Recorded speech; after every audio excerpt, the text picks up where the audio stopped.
Lenny, what rank was this at again? Champ 2 versus RLCS team. Yeah, I remember the other time I reviewed one of these replays, right enough. Right, to finish off the stream, let's do Lenny's replay review here. I should already be in bed, but Lenny with the camera getting thrown back and forth here. Doesn't flip on his way to the kickoff, so we've got very little momentum here. The other thing that you'll note by this front flip of the second kickoff, will I come to the next RLCS? If by next one you mean the one this weekend, no. The one after that, well, it depends where it is. If it's somewhere that I want to go, then yeah. If it's in Europe, definitely. Yeah. Front flipping into the kickoff here, we kind of lose all our momentum. I prefer a side flip just because we have more momentum. Also, dodging into the ball would be better. A lot of people like to do these kind of low momentum kickoffs, so Canada RLCS, yeah, I would love that because then I could actually go. So yeah, that touch by Skyline is too fast for us to get to if we drive up the wall. We realized that too late and tried to fly, and now we've flown into the wall. Against a really good team, I mean against a low rated team, you would expect that touch to be rubbish, but this is a good team. So this is, yeah, this is going to be a good touch. So what you need to do is just wait for the good touch and then fly up, and you want to hit it as it hits the backboard or right after or right before. Basically hit it right near the backboard. So yeah, Skyline's almost double touched that, and there's the goal. So yeah, we needed to intercept that if we want to get in position. You side flip now, nice. Thought I would mention it because it happened. Probably pretty safe to get the boost behind Magic's there. There's no real reason not to if he's got a reliable kickoff. The only reason I tell people not to cheat and grab boosts on the far side at the same time these days is for positioning reasons, not because I think that you need to defend the net. You used to have to defend the net a lot more adamantly, but those days are gone. Like, you don't need that anymore. People are more reliable on kickoff. But it's Magic's, this is true, yeah, it is Magic's. Also, Lenny, is this RLCS qualifiers playing from Israel? That's illegal, mate. Absolutely illegal. Somebody report this guy. Somebody report him. Oh, it's not RLCS qualifiers? Oh, okay. Not illegal, never mind. Abort. It's not illegal anymore.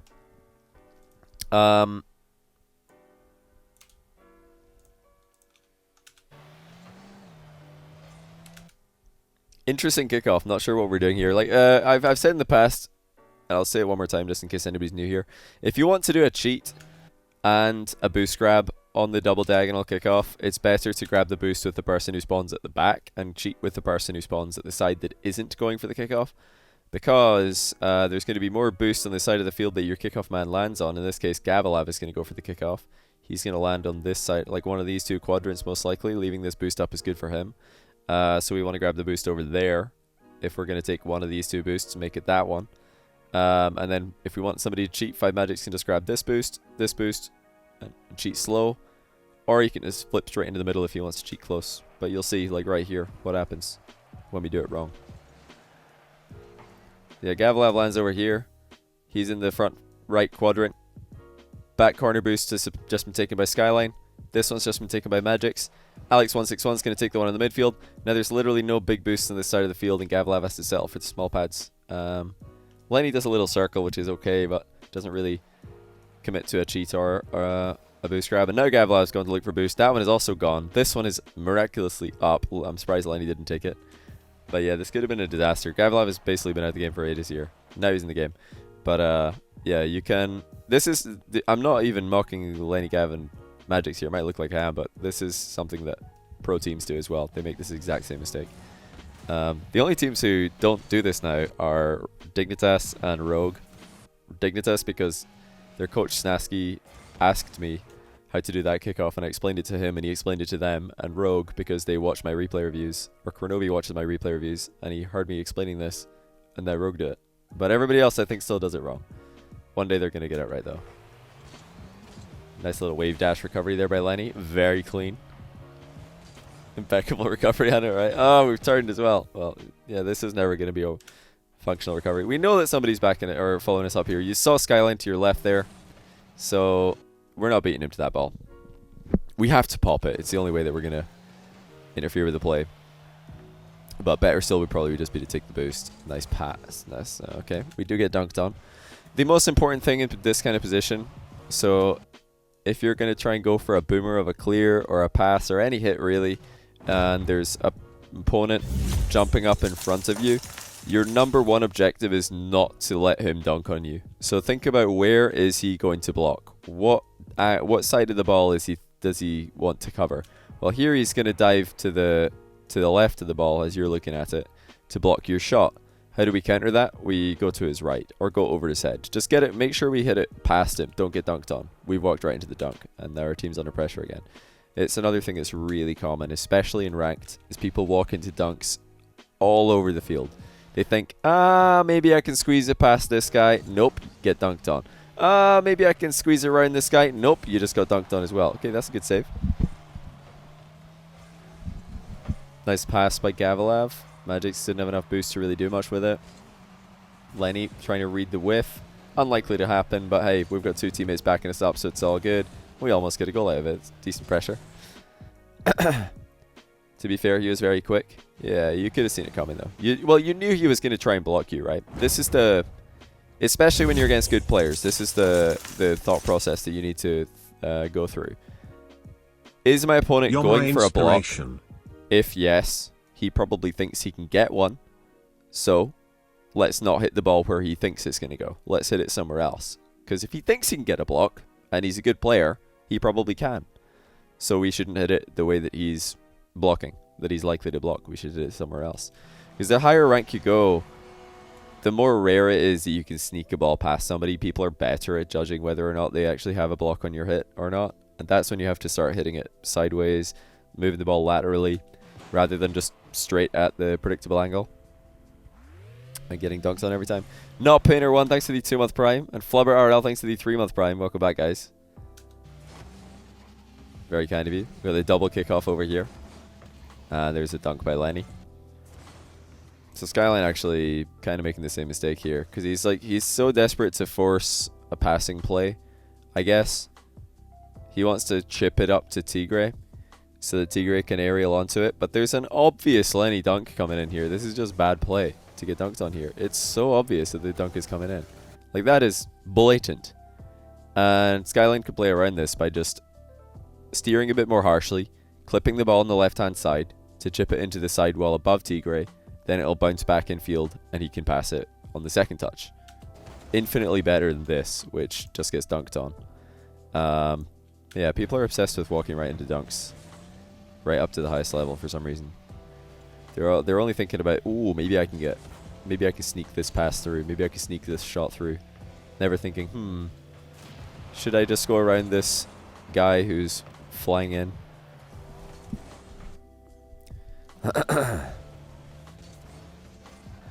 No one back. Yeah, there's some recovery issues here.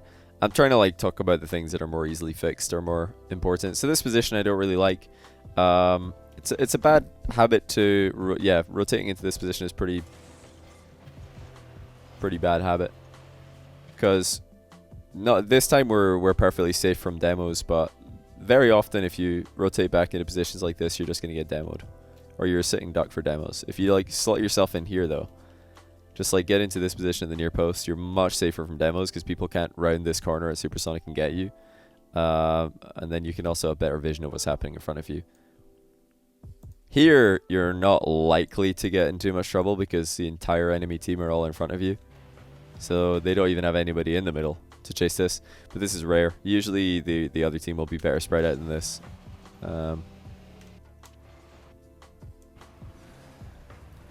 It's a really bad hit by Magix. He should let that go through. The Magix, he could probably see that nobody's going for that. So he could just leave it, and then the ball will be smashable on a bounce probably. Let's see if it would have been smashable on a bounce. Yeah, we could have waited for the bounce here. Absolutely leathered it. Would have been much better than this. Whatever touch is going to happen here from either Magix or Lenny. Magix somehow managed to catch up with it again before getting tackled, which is surprising. I think Lenny should play more ones to get better. If he wants to get better at ones, yeah. If he wants to get better at threes, then he should probably play more threes. The whole should pros play ones to get better at threes thing, or should players play ones to get better at threes, is very specific. Like, if you want to get better at threes with your mates, play threes with your mates. If you want to get better at twos by yourself, play twos by yourself. If you want to get better at ones, play ones. But then the one time or the times I would suggest playing different game modes to improve would be when you're in a slump, when you're like plateauing, or when you've realized you have specific weaknesses in your threes game that ones would help, such as shadow defense, dribbling, ground shots, kickoffs. Ones are really good for all of these things. Even like some goaltending is pretty good with ones. It's just more efficient. If you want to get better at dribbling, you're gonna get way better at dribbling by playing ones than playing threes, because you have more dribbles every game. So you play for 10 minutes, you're gonna probably dribble the ball 30 times. You play threes, you dribble maybe twice. You're just gonna get dunked on a lot. You don't even get to practice. Depends what your priorities are. Oh, Lenny with the double touch. Here it comes. Oh, what on earth? Who missed that? Magics. Are you kidding me? Oh, no. He even had boost. Oh, no. Magics isn't here. He's not here, is he? A hard read. What read? There's nothing to read here. The bounce, I guess he did technically jump before the bounce, but he didn't have to. There was literally nothing to read. He could have just waited. Meanwhile, Lenny's just swimming over here in the box. He's just chilling. A little bit sunk into position there, Lenny. We're definitely spending a little bit too long in the offensive corner, by the way. Mind game by Magix, maybe? Oh, if Magix had faked this, it would have been brilliant. Imagine if Magix fakes this and then it comes Lenny for the Justin goal. Yes, it's a Justin goal. That's right. Using names. Well, what rubbish clear by Tigre. It's alright though, because the rest of his team are passers. Flake scores those. Magix was beating you the whole game. Probably getting a little bit desperate here, yeah. All the way down by 4.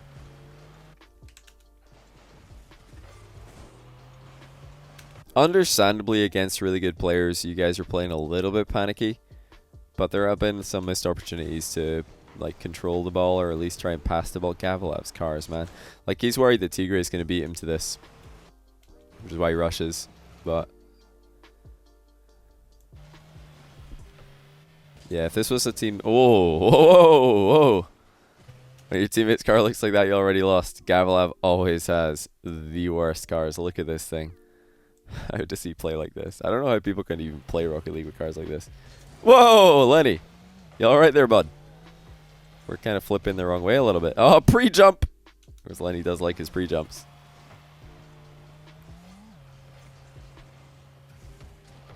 You would be... Well... compared to this game, at least. I don't know how your recent gameplay looks like. Some high 5 Magix doesn't own goal list. I thought he was going to. You would definitely be in better positions if you don't just autopilot forward so much. You're getting out of position a lot in this game, just because you're kind of, when you're waiting to see what happens with a play, like when you're waiting to see how hard your teammate hits the ball, or when you're waiting to see where the opponent is going to shoot, you're kind of just driving forward a lot, and then you end up out of position. You're like, man, I wish I was a little bit further back so I could aerial here, or so I could run onto the ball.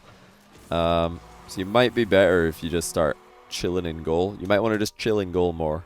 Just like wait, just sit back and watch. Just train yourself to not have to drive forward all the time. There's this like really bad advice that I hear quite often. Oh my days, the pre-jump save. And that's that you always have to be moving in Rocket League.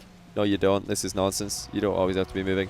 Like, if you feel like you always have to be moving, then half the time you're probably just doing circles, and half the time you're facing the way like that you don't want to be facing when something happens.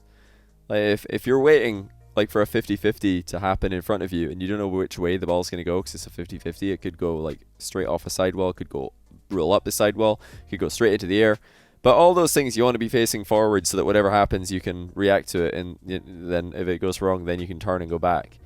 None of those things, like ball popping up in the air or, you know, going up a wall, do you want to be facing backwards and then have to turn to go to that ball. That's the ball you need to get to fast, so you need to be facing it. And you want to just like time your arrival. Like if you've got somebody who's facing the ball stationary and another person who's facing away from the ball with full momentum, and then they both race, like the person who's actually just facing the right way is going to get there faster because they didn't have to turn. Like at some point your momentum relative to the ball is going to reach 0 if you have to turn. Like so many times I'll see this, like just as a kind of mental image that hasn't happened exactly in this game, but happens a lot in other replays that I review. Goalkeeper is sitting in goal. Could just wait and see what happens. But no, it looks like their teammate's going to clear the ball, so they drive off the goal line, anticipating a counter-attack is coming. Teammate mishits the clear or misses the ball or gets dunked on. Suddenly, the ball's back into the middle, and instead of being in the goal, in a position that would be really easy to clear from, goalie has driven off the goal line, turns around, is in no man's land, doesn't know what to do, other team score an easy goal. And that's solved if the goalie just chills in net, just like waits in defense. That little bit longer. Just like don't drive off the line. This is the position that this happens. Okay, right here, Lenny got one touch on the ball. Okay, one touch to semi-clear it. Now what will happen in a lot of lobbies is that if there was a goalie here behind him, that goalie will just have driven off the goal line. He's like, sick, we're attacking, let's go. Because watch, this will happen. Lenny's not in the goal line right now. He's in front of the goal for some reason. But yeah, this will, like, imagine we have a goalie here. Does this look like your lobbies? Lenny makes a touch. Goalie's like, nice, let's go. We're the attacking team now. Oh wait, no we're not. It's actually coming straight back into the middle. And I wish I was in goal so I could save that shot. This happens like every game that I ever watch. At least once. So don't be so eager to drive forward. Just chill. Just wait.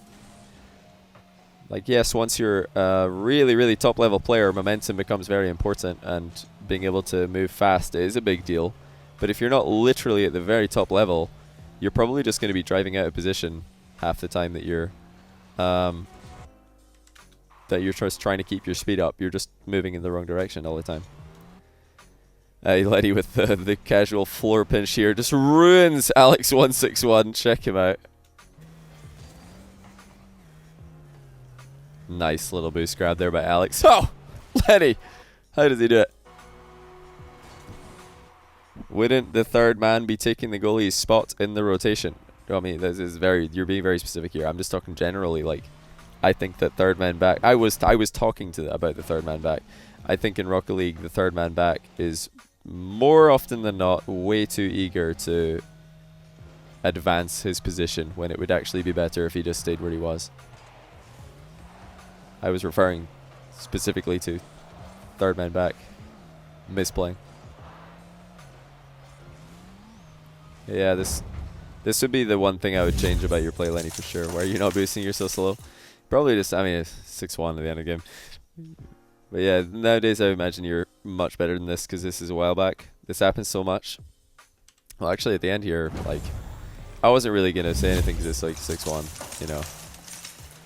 5-goal game, you know, a few seconds left, but we're definitely missing a lot of boost pads.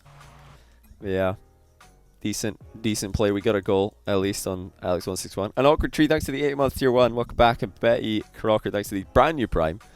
Turkoi, thanks to the brand new prime as well. Thanks for all the subs, guys.